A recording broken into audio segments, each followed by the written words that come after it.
Hey everybody, welcome to the Private Club Radio Show, where we give you the scoop on all things private golf and country clubs, from mastering leadership and management, food and beverage excellence, member engagement secrets, board governance, and everything in between, all while keeping it fun and light. Whether you're a club veteran just getting your feet wet or somewhere in the middle, you are in the right place. I'm your host, Denny Corby. Welcome to the show. In this episode, I am thrilled and honored to have back on the show a favorite guest, Anne-Maartje Oud, who's a certified behavioral ninja, the founder of the behavior company with over 20 years experience helping leaders understand the subtle power of body language and nonverbal cues.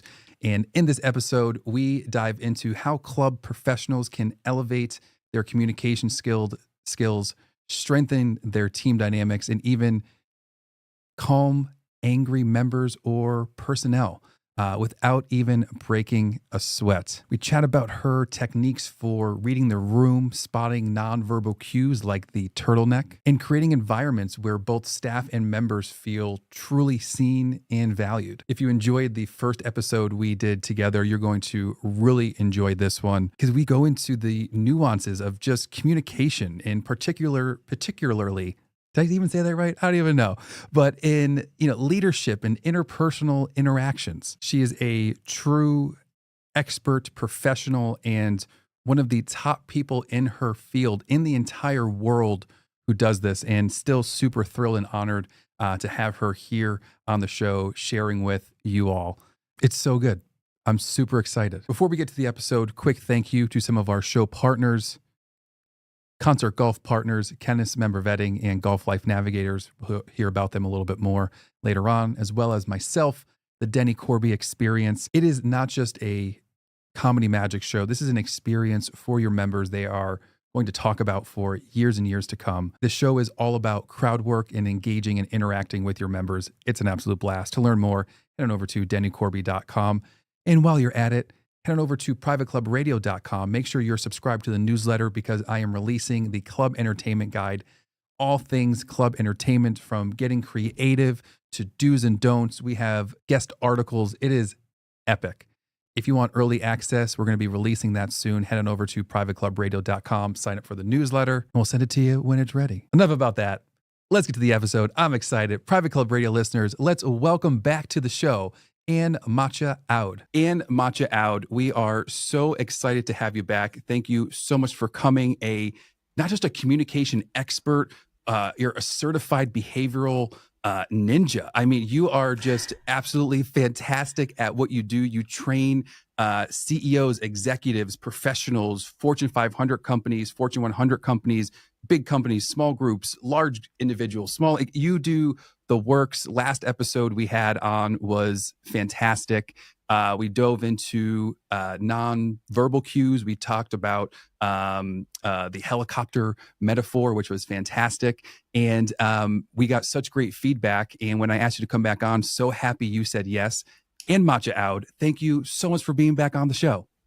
Well, thank you so much. I'm blushing here now. People cannot see it if they're listening to a podcast, but it's such a great introduction. Thank you so much. And I'm very happy to be here because we had a blast in the conversation the last time. And I love your energy. You're always so, energetic, and it's good to talk to you and fun to talk to you. So thank you so much. Yay. Let's start with leadership. When we're talking about professionals, talking about leadership, the show here, we're all about private golf and country club professionals. When it comes to, because all of this really boils down to, I would say impactful communication. Is there any, I don't want to say classic blind spots, but are there just maybe typical blind spots when it comes to the people that you work with, when it comes to nailing the communication?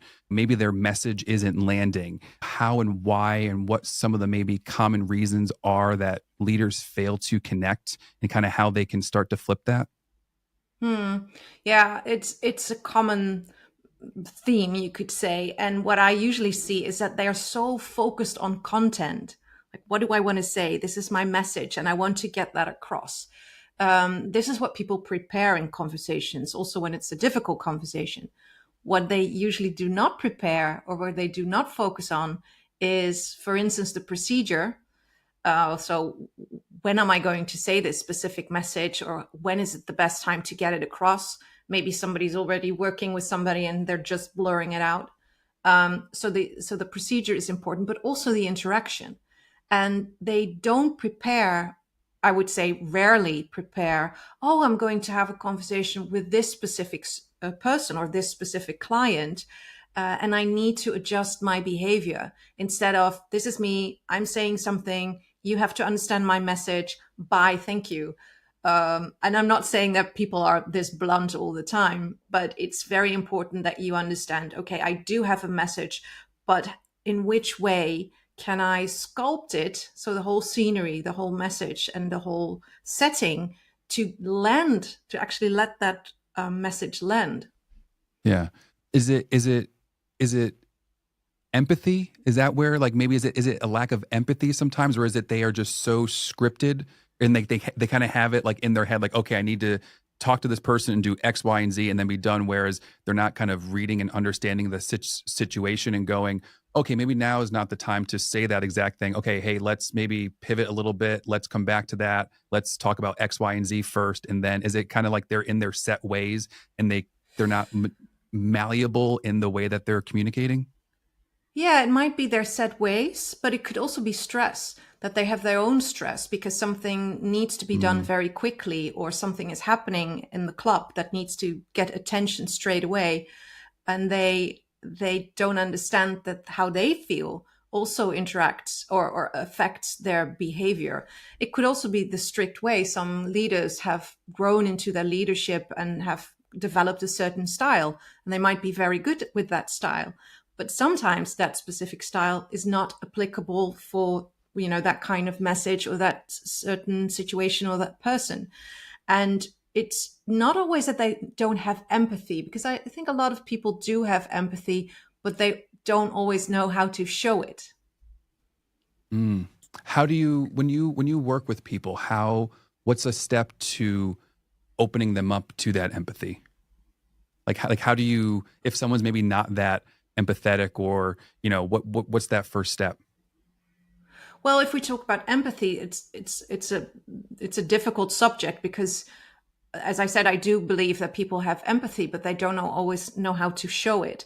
So first you go and analyze, or this is what I do, is to analyze, when you do have empathy, how do you show it? What is your specific way? And if they understand, oh, my form of empathy is saying, or not saying anything, but a thumbs up, are you okay? Oh, that's your style. But if somebody's crying, what could a different way of empathy or showing empathy be? So I think it also has to do with knowing who you are as a leader, what you're showing, and if it's the right way of doing that.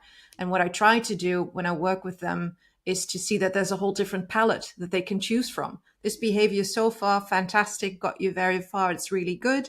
But there are also other ways of showing, for instance, empathy, or, if you have to say something negative or correct somebody with feedback, there are many, many ways of doing that. So we try to show them the whole palette. You're thinking about that. Yeah. Yeah. What's a common mistake you see that I never? Oh my God! I just sorry. Yeah, and you also left. That was a bit awkward. No, I didn't know what happened. So I didn't realize I went to go take like notes to like circle back on stuff, and I didn't have my like paper there. So I went to go grab a paper. I already said some stuff on it. And you see me looking like that, like, okay, but I thought, well, let's not comment on this. Is hilarious, Danny. What's going on? Are you okay? Are you okay? Take a deep breath. Just grabbing a pen. Let's you're a pro at reading the room, walking into a space. What are some maybe non-verbal cues? We talked about some last time, but what are some other maybe cues, maybe not, maybe there's some new ones that screams something isn't off, or something's not right here? Yeah.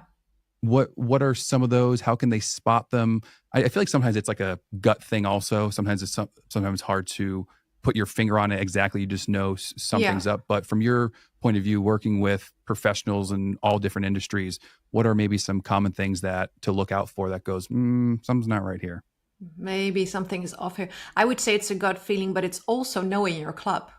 Because if you understand, oh, when things are going great, it's buzzing or it's actually quiet, it depends Yeah. on what setting you are, of course, and you see something is off, because I would say it has to do with observation, listening and observation. Then you might be able to look further into this, like what is going on. And of course, I would advise people to also look at body language. So, for instance, if you have a club where you want people to talk a lot, the buzzing sound, and you listen to the buzzing sound, you can also look at the nonverbal communication. For instance, are people, leaning towards each other? Are they interacting and talking? Or is everybody, do they have ventral denial, which the torso is far away from the other person, or they're not having eye contact? All those kind of things. You can spot what's off, but you first have to know, what am I looking for actually? Mm. It's the feet too, right? You watch people's feet and how they're kind of positioned. You can kind of feel like where's because I think hip is probably better, but yeah, I think I picked that up from Joe's book actually. It's just like Yeah. you just kind of like how people are. It's so, and I don't know if I'm just more like I pick up on it more because of like magic and just having to like read that room. But man, it is to me so obvious people do not pick up on like social Yeah. cues or just like can take a step and just like read and understand like, oh, someone's trying to get out of this conversation. Like you don't know how to like stop it right now. Like you can tell they're not interested and you're still going on. Um, Yeah, because people are so focused on themselves. And one of the things I always said, I don't know if I said it last time, but the best conversations, they are there when there's comfort for both parties. And if you only focus on yourself, like, oh, I'm having a great time and I'm talking to you, but you do not observe the other person fidgeting or looking at their watch, or exactly as you say, that their feet are already towards the door, then you're missing out on cues. But it could also be, and this is why I think it's even more interesting, those subtle uh, moments when you also hear it in the prosody. So you could say, if somebody's saying, yes, I'm having a great time, then you could actually think, oh, they're having a great time. But if we listen to the sentence and it goes like, yeah, I'm having a great time, we already hear the nuance. And it's so fantastic when you combine that with body language, to see, what's happening in my club, and are people having a great time, or is there something off? The way they say it is also very intriguing all the time. Ooh, that is very good. One of my favorite quotes is "Be more interested, be more interested than interesting." Yes, I love that. Because it's, and of course in this conversation I would Yeah. love to ask you 100 questions, but that's not the setting now, so I will talk more. But it's so great to, in also as club managers or leaders, to not have a conversation with you telling them about your club, but connect with your clients, ask questions, genuine questions, and to find out what makes them tick, or what they like about the club. Or so many people just want to say something, and yeah, and if you understand, okay, we need people to be able to vent. People love to vent and to say stuff, and it's fantastic. Yeah. Yeah. Oh man, I feel like we can go in so many like fun, like different directions now. When it comes to communications, is there I don't want to say like a secret sauce, but like kind of like breaking down invisible walls, breaking down barriers? Is there anything from your perspective that you've seen, heard, listened, teach, in your years of doing this and your expertise of kind of like breaking down those invisible walls, breaking down those barriers to where you can kind of really create a really good team vibe. And when I say team vibe, that's, with your own team, with the members, just kind of like in that realm. Hmm. So when you look at a good vibe, again, that means that you understand how you, when your team is having a good time or when they are actually professional. So it's a very broad question, but Yeah. breaking down walls in any situation, whether it's with a client or with your team, has to do with understanding what is needed in that moment. And also that when you're a leader in that situation, that people trust you, so that you're trustworthy, that you are able to show that you know what you're doing and that you know where everybody needs to go or what needs to be done, but also that you validate. And I would say that's one of the most important things that I come across in wherever I work, is the validation of the people that are there. And validation is not just nodding and saying thank you that you're here, which a lot of people didn't used to do, but now that's already has changed. So that's a good thing. But validation is essential to create an atmosphere where you don't feel that boundary. And it doesn't have to be very informal. You can still be that formal club if you want to be. But validation is, I'm seeing you, I'm hearing you, I'm acknowledging you, and I'm listening to you in many, many ways. And how you can validate is sometimes by taking the time, 5 minutes with your employee to talk about their day, or sometimes you can listen to their complaints. It has many, many, many forms. But in essence, I would say, to answer your question, that the walls come down with validation. Mm. Yeah. Would you consider that like a principle?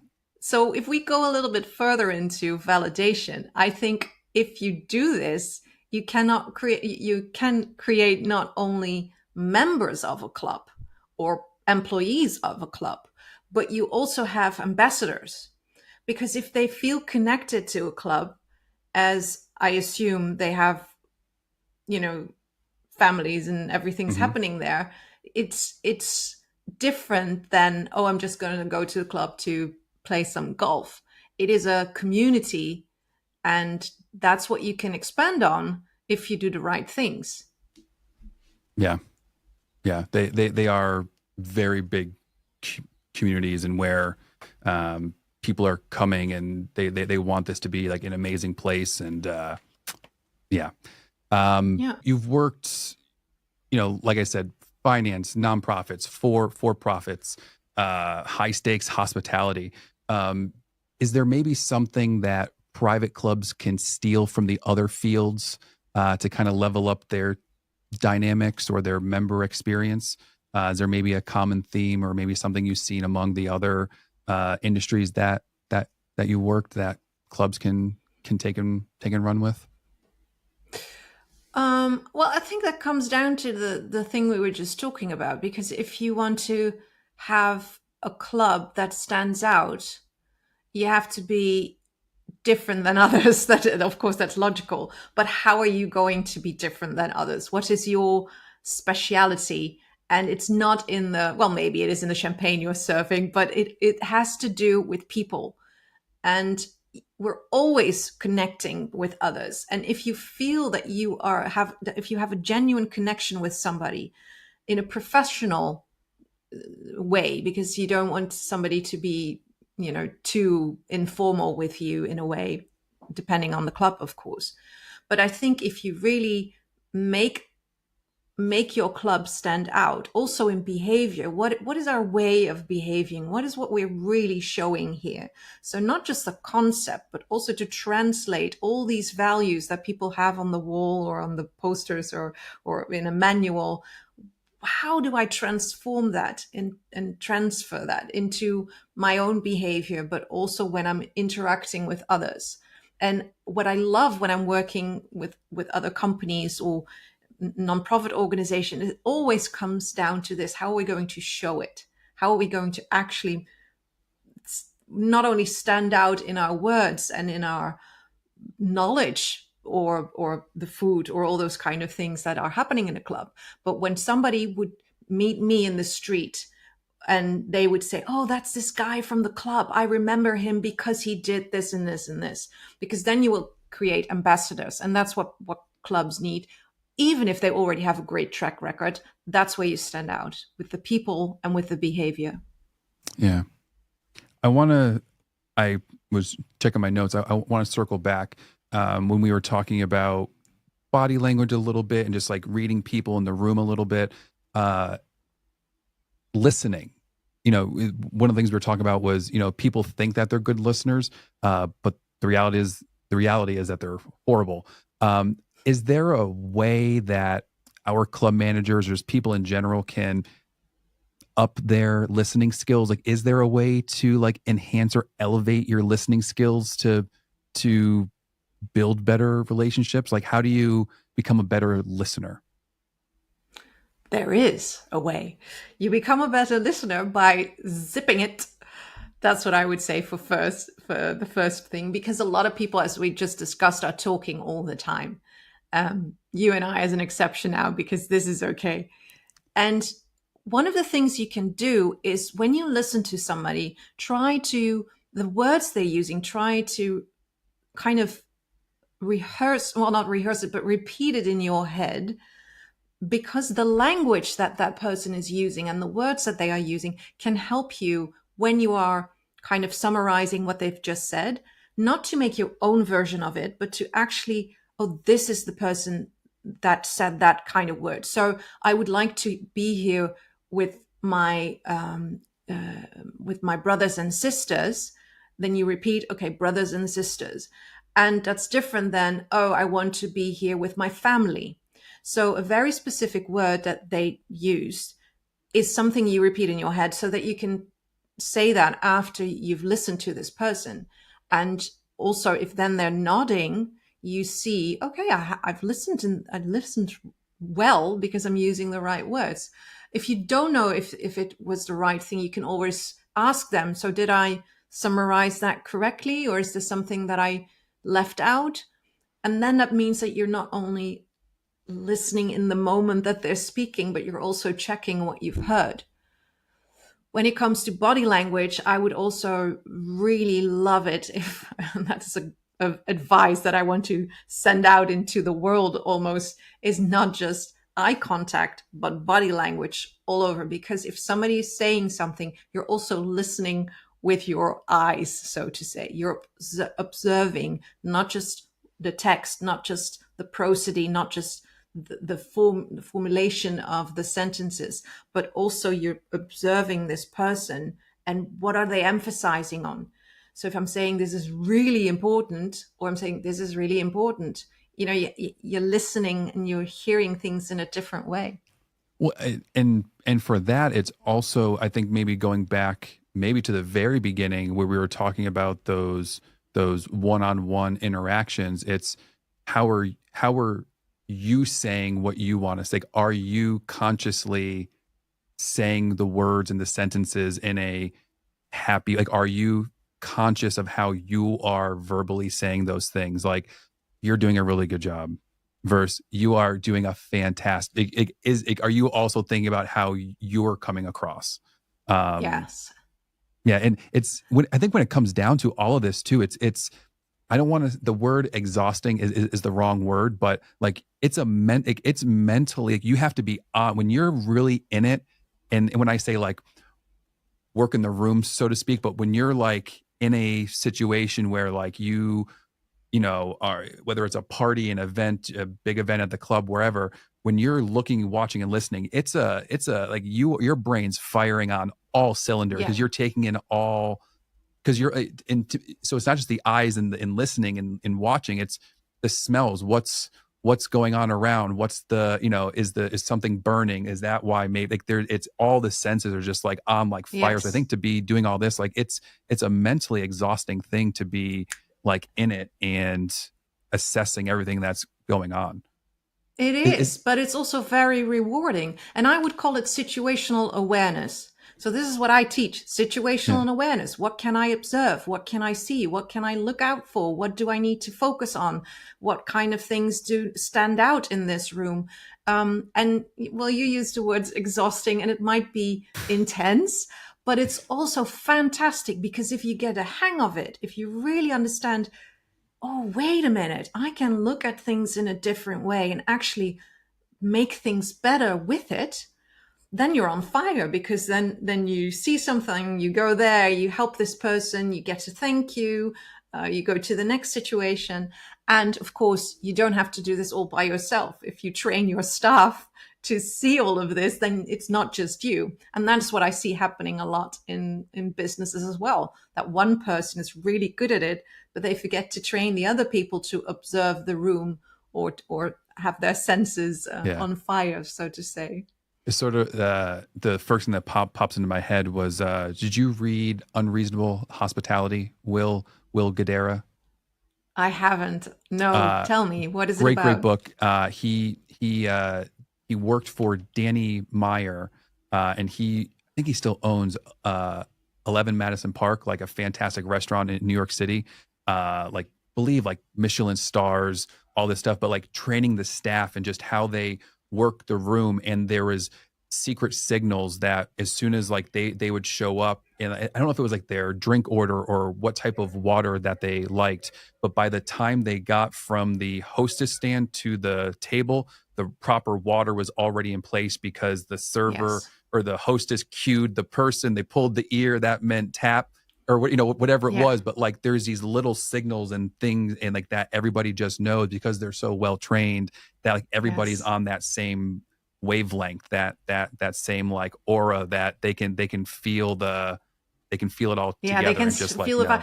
And then still, this is fantastic. But I love this example because even if you have the perfect drink and it's there in front of you, but it's put there in a way that is just slightly too quick or not with eye contact or whatever the behavior at that moment is, then it's off. And I had it myself recently. I went to a star restaurant and it was just slightly off because they did everything right, but they didn't because they were just a little bit too slow or so they didn't do everything right. But in the end, they tried. But you feel it. So there could be a trained behavior, but the best restaurants, and it can even be your coffee shop, is where there's this welcoming feeling that is applicable for that specific guest or that is needed for that guest, because some guests want, hey, hi, how are you, welcome, and some want to have no interaction. But if you do the same thing all the time, then that might not even be a good thing because maybe today he wants another drink. So it's also that very subtle feeling of, are we still on track? But I fully understand what you mean. You have the signals, and if you have things in order, then you know what to do. So that's a fantastic thing to see if people are well trained. And with the different technologies that are out there and becoming available for hospitality and clubs, being trained and being able to look at a person's profile, like in clubs, is, people coming back day after day, sometimes every single day, the staff member can go and see, as soon as they come in, here's their order, here's their likes, their dislikes, and being able to take that information and look and read and just like understand the room. Like, he always orders a bourbon and whatever, and now he got a beer. Like, that's a little bit off. Or he always orders this. That's a little bit. Things aren't everything okay, Mr. Phil, or something. You know what I mean? Like, it's just those little, I think, moments.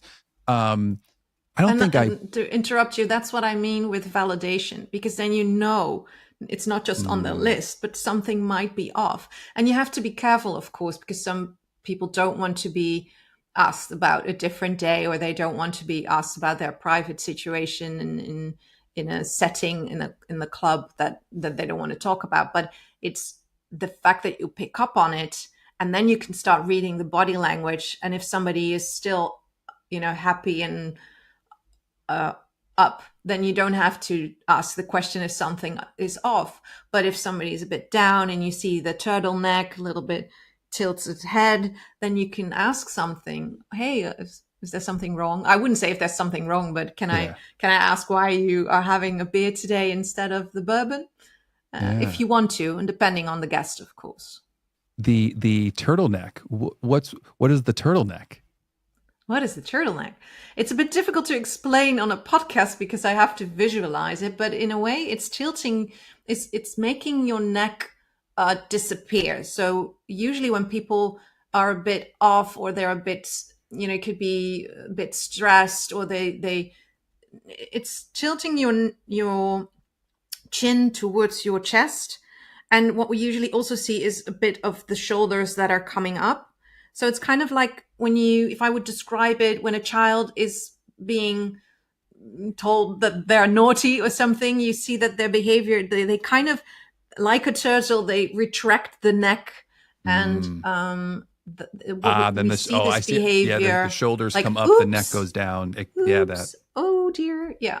And it could be in that setting that they're feeling a bit awkward. Oh, I did something wrong.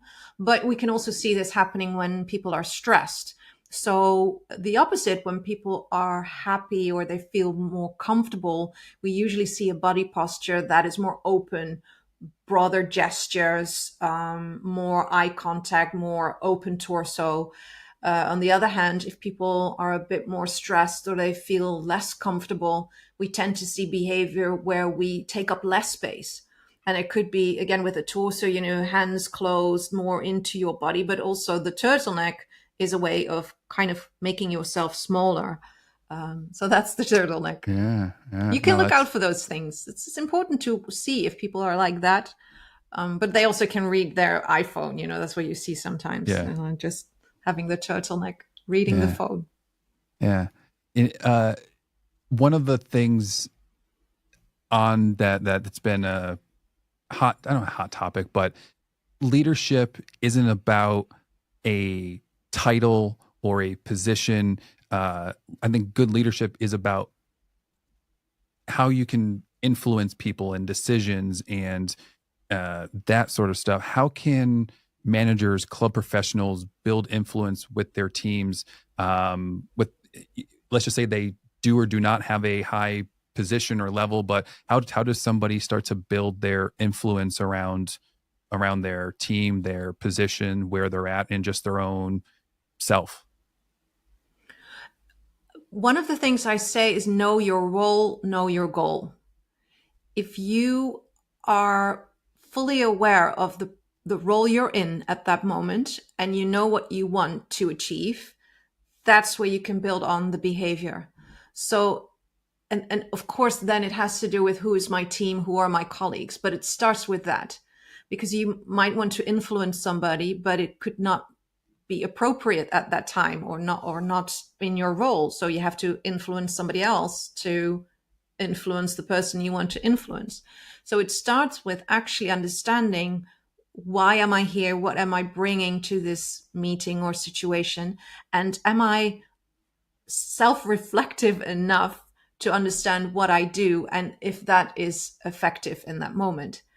And if you understand, oh, I have a team that is very eager to share their opinions, then you can say, okay, how can I influence them? Is by learning about their opinions and understanding what they need. But if you are in a group, if you're working with different cultures, for instance, or if you're working abroad, you have to understand, oh, maybe this is a bit more hierarchical. That's a difficult word for me in Yeah, English. Hierarchical. yeah. And then you might influence them in a more way that is more direct or more focused on, this is what we're going to do now. So, but know your role, know your goal is essential for influence.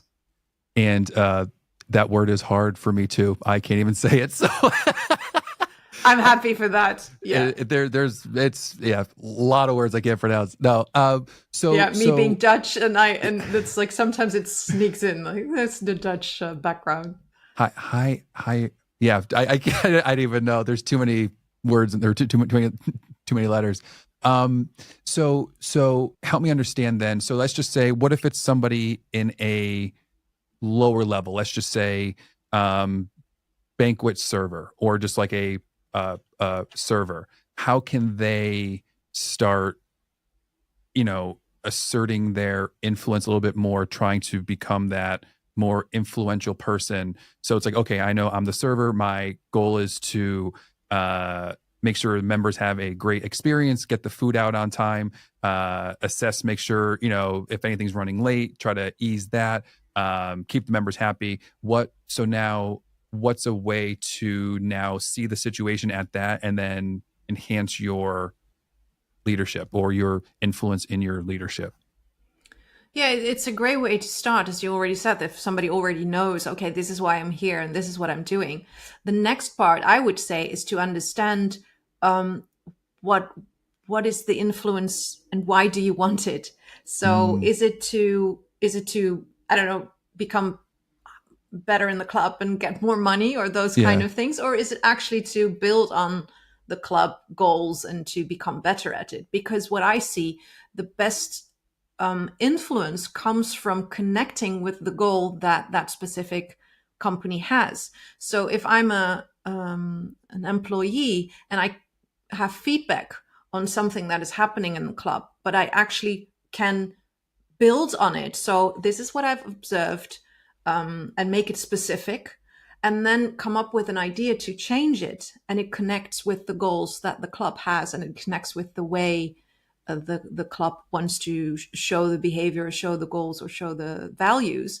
Then you see that this person is getting validated again. This is a great idea. So the influence becomes bigger because they are not just doing what they need to do. A lot of people are good at their job, but they don't do this little extra thing. And the extra thing is not doing too much and exhausting yourself, but taking things to a little higher level by observing your situation and trying to make it better every time. What can I do to make this a tiny little bit better? And if you can't do that, if your influence stops at that moment, then it is the question, how can I make others aware so that that influence, what I don't have at this moment, um, still happens, or it's that little thing that needs to be changed is still happening. And if you have a good manager, this person will pick up on an employee that is doing that. The manager will see, oh, this employee is not just doing the job, they're making it a little bit extra all the time. Even if they don't have their own influence at that point, they're telling others to make things better. And that's where your influence starts, because people will know you. That's that employee. He's doing, or she's doing, or they doing better things. Yeah. And then I think we touched on this too, but then it's once you have your own goals and you see what you're trying to do and you know your role, is it then looking at your higher ups, your whoever, and then starting to really understand what their goals are and try to get into their head and try to figure out where you're at. And if the goal is to, maybe move, adapt, and start going, in higher levels and positions, but is it then trying to understand the other people's goals and how your goals help theirs and kind of that sort of route? Yeah, that would be really helpful. But Yeah. also, you can ask, what can I do to get on a higher level or something? It's not always like a magical situation. Sometimes you can ask what is needed in this situation, but by understanding others, by understanding their goals, as you say, but also understanding the bigger goal. What is it that we're doing here? Um, then you create an atmosphere and a behavior that is uh, well, exceptional, and that's what you're aiming for. But if you ask, hey, what can I do to enhance my situation, that is always a good way to start, because then you can help yourself and others. Is there a difference between influencing an individual versus a group? What do you think, Danny? Yes, there is. Although you could say that the principles are the same, but when you have to influence a group, of course, there are more individuals, and then you cannot always use the same method for everybody. If I have to influence you, it is in a way easier because I might know you, or I know your preferences, or I know what you prefer, those kind of things. If there's a whole group, there might be individuals who have a different approach. So it's not possible. It's very, very well possible, but you have to understand, oh, these are all individuals. And then it's kind of helpful to create more common way of influencing others. And we do see that, especially when you're in a club, which is already a group in itself, they're already connected. They already feel connected with each other. If you have a good interaction and you have a good club. So that is already helpful because you can build on that. And then you can address the group with the common theme they have, or the common goals they have, or the common behavior they like. But you have to be careful that you don't see the group as one individual who likes a certain way of influencing. So when you are influencing, first try to prepare it and try to see what's the common way of influencing these people. Or, and that's a different approach, you influence the people who are, well, you could say the leaders of the club or the influential people in that club, because they can help you to influence the others. So sometimes you want to influence the whole group, but you can also say, okay, what if I start with 4 people? Maybe I know how to approach them. Maybe I know how to interact with them very, very well. And they can help others to get this certain goal done. If you understand what I mean. Oh, 100%. Yeah. And then in my head, I just put it into my like magic terms. Like, so I was just like, oh my God. Yeah. Like it's so funny. No, cause I was just thinking like, it's, more so for like the close up mix and mingle stuff. Some like the first groups that you approach and work with are like the most important. So I always try to find like the most fun and like I don't want to say like rowdy, but like the people who have the influence, who know a lot of people, because then once they have fun and people see them having fun and them interacting and engaging, exactly, then it's people like, oh, well, if they're having fun, it must be good. Like, oh, okay, yeah. Then so when you go over to anybody else, like, oh, I saw what you were doing over there. So like same but like different, but yeah. That's interesting. What as we start to wrap up here, taking up too much of your time, thank you so much. When it comes to feedback, do you have any communication tips for professionals, club managers, that how they can work with feedback and give feedback without causing defensiveness? Like, is there a way to structure proper feedback? So, it's depending on what is the goal of the feedback. Again, we're talking about the goal, because feedback in itself is usually used, and this is the right way, I would say, to get something done, to influence somebody. Also, positive behavior, positive feedback, you can endorse, by giving feedback. But the essence is that we have to understand that it holds a few key elements. And one is the behavior that is observed, or that what you've heard or what you've noticed. So that's very, very factual.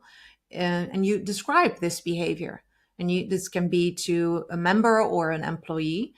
And then you have to describe the effect of that behavior. What is it that is happening because of that behavior?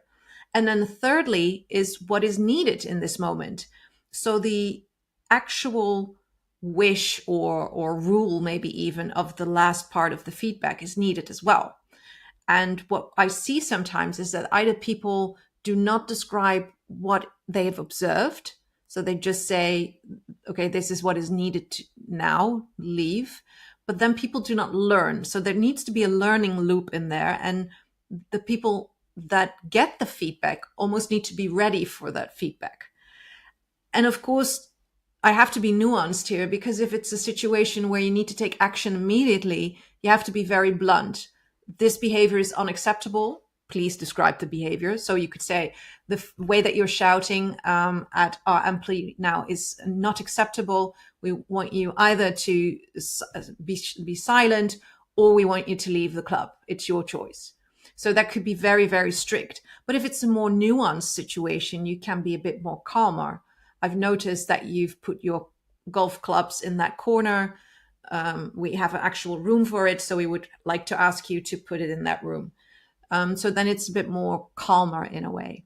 But the feedback is needed in a professional company to become better. And this learning loop is important, because we need this learning loop in a club or in a company or in any setting to become more professional. Is there one behavior, one mindset that you'd encourage the club managers, the club professionals who are listening to start practicing, working on, enhancing tomorrow? Is there one thing that it's like your thing that you're just big on, that you encourage everyone to just work on and do every single day? I love that question. I think people are already doing a lot of good things these days because they understand that human contact is more important than ever. And what I would say is that enhance on that. And if there's something that they need to focus on, I would say try to create comfort for both parties. So not just for the other person, but also for yourself. Take yourself into consideration. But the other way around, don't just think about yourself, also take the other person into consideration. Because if we see that there's comfort for both people, created by body language, created by a slower voice, lower voice, more calm, more relaxed, we see that people can become a bit more relaxed. And we all need that. So I like that concept of helping each other out a bit by creating comfort. Would you say that that's a piece of advice that you've given that stuck with most people? Yes, because there's a lot of escalation going on, and I always see that you cannot always prevent that. And in clubs, because they're members, it doesn't mean that it should happen. But you see sometimes that everybody's stressed, we're on edge, everybody's busy, and without people even knowing, they're more on edge sometimes. So they're a bit more agitated or a bit more frustrated. Now, instead of adding on to that, when that will not be effective, it's more helpful to think about, okay, this is the behavior I'm seeing. What can I do to help this person to relax a little bit more? So I can create some distance. As I'm talking a bit slower. And in the club situation, you can give your member a drink, or you can just say, hey, your favorite table is ready, or all those kind of things, but not trying to immediately get flustered or aggressive or agitated when somebody's a bit agitated in a certain setting. Because in essence, I would say a lot of people mean well, but sometimes, they're a bit too stressed. Yeah. Almost coming in on it, coming in if, you see that they're a level 7, try to come in at like a 6 or a 5, or just that little bit lower, just to help kind of bring it down a notch, it's like, let's relax. And again, you have to be careful, because if somebody's really angry and you're like, oh, so you're angry, that's not helpful. So you have to be professional and genuine at the same time. But it's when I see this happening, when I help people by working as a leader, mostly with their body language or with their prosody or with the content. What is it you're saying and how are you saying it? It helps actually to kind of calm people down, and they are surprised. Oh, this is working. Yes, it is working. And you did it yourself. Oh, this is nice. So they're very intrigued by how behavior can affect others. But you have to be alert, and the situational awareness is key. Yeah. And I want to thank you so much for coming on again. I love when we get to chat. You got a little something cooking next year. People should be on the lookout. You got a little book coming out or something there. How do you know? Yeah, something good is happening. Yeah, I'm really looking forward to that. Love it. I will post it online. Yeah. Great. I'll put a link to your LinkedIn profile in the show notes below, as well as your website, thebehaviorcompany.eu, so people can follow you on the LinkedIn. You've been posting a lot of good stuff on there. So thank you so much. I really appreciate it, and look forward to next time. Thank you for having me, and I'm looking forward next time too. Have a great New Year's, and all the best. Thank you, you too. I hope you all enjoyed that as much as I did. And thank you so much for being on the show. If you want to learn more, link in the show notes below to her website and her LinkedIn. Highly encouraged for you to engage and interact with her. Wonderful, wonderful person. If you are enjoying the content, enjoying the episode, a like, share, subscribe. Anything you can do to help move our content forward means the world. Doesn't cost you anything, just a little bit of time. But that is this episode. I'm your host, Danny Corby. Until next time, catch y'all on the flippity flip.